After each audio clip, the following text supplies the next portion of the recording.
बिस्मिल्लाहिर्रहमानिर्रहीम। अस्सलाम वालेकुम। धरती टाइम न्यूज़ ऑनलाइन से गॾु आऊं आहियां इमरान अली। पेश आहिनि हिन वक्त जूं हेडलाइन। हैदराबाद सिंध तरक़ी पसंद पार्टी पारां PPI नवाज़ लीग पारां MQM सां कयल मुआहिदनि ख़िलाफ़ 17 अप्रैल ते हैदराबाद जे निजी होटल में सॾायल सिंध क़ौमी कॉन्फ्रेंस 2022 जूं तयारियूं ऐं दावतुनि जो सिलसिलो जारी। सिंध तरक़ी पसंद पार्टी पारां सॼल कॉन्फ्रेंस जी तयारियुनि जे जाइज़े वठण लाइ STP chairman doctor Qadir Magsi जी सदारत में कॉन्फ्रेंस तयारी कमेटीअ जो इजलास थियो, जंहिं इजलास में हैदर शाहानी, हैदर मल्ला, डॉक्टर सुमार मंगरियो, आशिक सोलंकी, कादर चन्ना, इम्तियाज़ समूह, डॉक्टर अब्दुल हमीद मेमुण, होद खान गाड़ी, खुदा बख्श दर्स, मोहम्मद अली अबड़ो, नुसरत हुसैन चुन, एजाज सिंधी ऐं ॿिया शरीक थिया। इजलास के खिताब कंदे STP चेयरमैन चयो त PPI नवाज़ लीग MQM सां कयल मुआहिदे खे सिंध जी वहदत ख़िलाफ़ साज़िश सम्झूं था।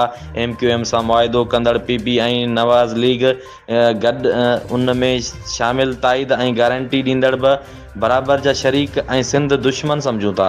डॉक्टर कादर मगसी चयो त असां जमहूरियत जा हामी आहियूं ऐं मुल्क अंदरि कानून ऐं आइन जी बालादस्ती चाहियूं था, पर हीउ मुआहिदो न सिर्फ़ सिंध जे ख़िलाफ़ साज़िश आहे पर मुल्क जे कानून ऐं आइन जे ख़िलाफ़ बि आहे।